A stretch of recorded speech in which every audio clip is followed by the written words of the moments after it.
Roland Emmerich, who we'll be talking about later on, does. He, no, exactly. Yeah. But he manages somehow to make these kind of scenes of, men in suits sitting in empty rooms on hardback chairs. He makes that work.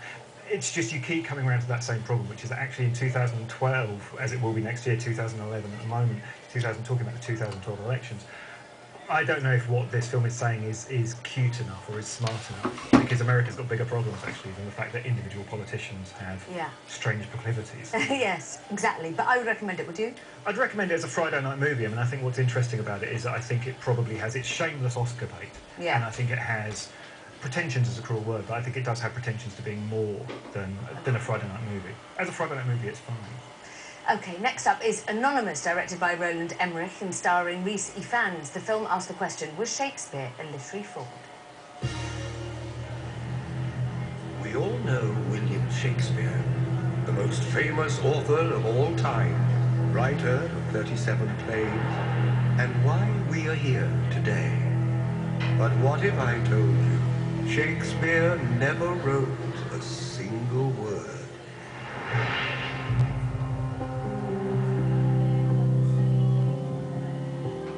This film is a political thriller set on a backdrop of Elizabethan England, and it also begs the question whether William Shakespeare of Stratford was the author of the complete works of Shakespeare, or whether it was Edward de Vere, the Earl of Oxford, who I play in the film.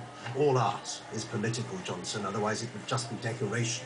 And all artists have something to say, otherwise they'd make shoes. And you are not a cobbler, are you, Johnson? My God. The Earl of Oxford does not write plays. If this is to be done, it must be done carefully, skillfully. There was a period in England where society and information was in flux. The church was no longer a mouthpiece for the masses. The theatres were. 10,000 cells, all listening to the writings of one man, the ideas of one man. That's power, Essex. When I found out that I'd been asked to audition for William Shakespeare, I was quite excited. You shall begin rehearsals immediately. It must not be performed until I tell you, and you may only have a day's notice. Well, that will be expensive, like keeping all the actors ready and then having the props made cheaply. What we wanted to do is we wanted him to look like William Shakespeare. To have a moustache and the same hair and everything. But, everyone's got an image of Shakespeare in their mind when you close your eyes. But then to confound that by being something quite different when he opens his mouth. You've had a poem published today. Published? What? Oh, what? Do you mean like in a book? I think we've told a lie. And there's a lot of very famous people, who say the same thing. And I think people should be made aware that the man from Stratford is only one of the candidates. Ben, I'm an actor. Every inch of me, down to my very toes. I crave to act. So bloody well act like a writer. And for God's sake, keep off the stage, will you? Writers do not have time to act. What appealed to me about the film, the whole subject matter, Shakespeare, Elizabethan England, love, art, politics. And what thought you of our young lord's play, William? If plays are indeed such a sin, I pray that I do not find my salvation until very late in life. On the one hand, they were extremely refined people. It was the Renaissance.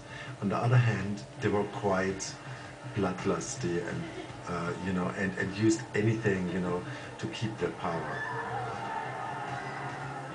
The theme was like, is the pen mightier than the sword? It's not an intellectual or worthy or superior film. It's a cracking good story. This will put a spanner in the complete works. None of your plays will ever carry your name. None. What do you think of this film? Well, I think the first time that you hear about Anonymous, you think, well, hang on, this is absurd, this can't be real. Roland Emmerich, the director of Godzilla in 2012 and The Day After Tomorrow, is suddenly going to put away all his effects and he's going to make a kind of Elizabethan costume drama about the disputed authorship of Shakespeare's plays. And you think, well, OK, maybe this is the product of some kind of childhood obsession. Maybe this is a lifetime's passion. But in fact, no.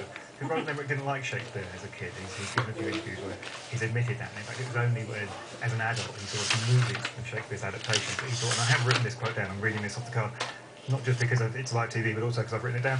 Wow, this guy can tell a story. And then you see the thing. So it's already reached a certain pitch of absurdity, and you see the thing, and it's so full of melodrama and soap opera and gossip and roughs and buttocks and hunchbacks and hunchbacked buttocks. And it's a story which is just flagrant nonsense. How anyone could ever take this seriously is beyond me. And every single character in this would sue Emmerich to death if they were alive today. It reaches a pitch of absurdity and ludicrousness. Actually, it pains me to admit it, but it becomes weirdly gripping. It's like being gripped around the back of the neck. It's not the kind of gripping that I'm necessarily that comfortable with, but gripped Claudia I was. I totally agree with you. I haven't been to a pantomime, but I'm sure I will go. It reminded me of a pantomime, if you like, that you're going to shout, no, he's behind you. The whole thing is absurd. I think if you go into this film thinking, I'm going to find out the truth about Shakespeare, you're going to be A, livid, and B, quite disappointed. My father's a massive Shakespeare fan. I imagine if I took him to this, he'd be standing up in the middle shouting, no, let's have people... Yeah, people will get into trouble for this. However, just as a rollicking good ride, quite a long rollicking ride, can I just say. I think it runs over 120 minutes, but I would say that Reese Ifans is brilliant. David Thewlis is really good as well. Jolie Richardson, and also it's rather wonderful that her mum plays the older Queen Elizabeth. I quite enjoyed it. I think Reese Ifans is the glue that holds this together, because somehow he actually makes his character, the quote-unquote real Shakespeare, he makes it believable, you know. And I mean, Reese Ifans' career is an interesting thing, because he's clearly a very talented guy, but at the same time, if you look back at his filmography, I mean, it's less like, you know, it's less a filmography and more it's like a charge sheet that would be read out at a trial, you know. But here, I think actually what he does is, as I say, he gives the film heart. But there are other great performances. I mean, Vanessa Redgrave, as you mentioned, is fantastic. Mark Rylance, the Shakespearean actor, is superb. Although I think it's worth noting that actually Emmerich brought someone else in to direct the stage element of the film. So I think that's quite interesting, because as a director, I'm not sure Roland Emmerich has such a wonderful touch with actors. And so what you have here is a film where every actor seems to be playing at a slightly different pitch. Lots of people, Rafe Spall is one of them, seems to be kind of acting in a slightly different film, in fact, to other characters. And there's a moment also where the CGI suddenly does come out. You can almost, you can hear Roland Emmerich on camera kind of exhaling with relief. It's like, finally I can blow something up, you know. Wonderful moment. Okay. Would you tell anyone to go and see this film? With reservations. I mean, I think what's so interesting about this film is that it's actually inspired this real... enormous controversy. This real-life controversy. I mean, it's the idea that I can see why Shakespearean dons are angry, because they will be spending the next 20 years now dealing with people who think that this is somehow the truth. But at the same time, it's Roland Emmerich. I mean, the guy clearly had to be restrained from recreating Elizabethan England and flying pterodactyls over the top of it. So I don't think this is... Anyone who's taking this as historical is sorely misguided. Okay. On that topic, it's Top 5 time, and this week Antonia picks her favourite filmic historical inaccuracies.